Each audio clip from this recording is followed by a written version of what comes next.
జరుగుతోంది.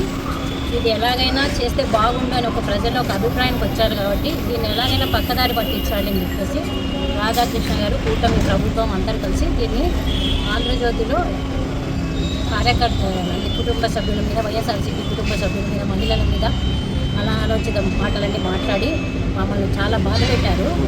వీళ్ళకి ఎలాగైనా సమాధానం చెప్పాలి కదా మేము కూడా అని ఉద్దేశంతో ఏబిఎన్ వాళ్ళ యాజమాన్యం మీద అందరి మీద కంప్లైంట్ ఇవ్వడానికి చేయడానికి ఇచ్చాము. అసలు ఈ గవర్నమెంట్ కూటమి ప్రభుత్వము ఎప్పుడు ఏదో ఒక ఇన్సిడెంట్ని పక్కదారి పట్టించడానికి రెడీగా ఉంటుంది. కాబట్టి వాళ్ళు ముందు మహిళలకు ఎంత అన్యాయం జరుగుతుంది, ఈ లిక్కర్ అంతా ఎట్లా జరుగుతుంది అన్నీ వాటి మీద పరిశీలన చేయకుండా ఎక్కడికెక్కడికో సమస్యను ఇంకో దారి తీసుకెళ్ళి అప్పటికప్పుడు దాన్ని ఇది చేసేస్తున్నారు.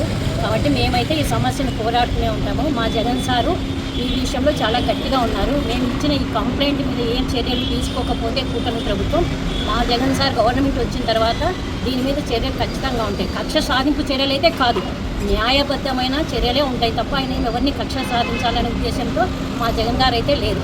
మహిళలకు అండగా ఉండాలి, మహిళలది బాగా జరగాలి. ఆయన ఎప్పుడు మహిళలకు అండదండగానే ఉండలే.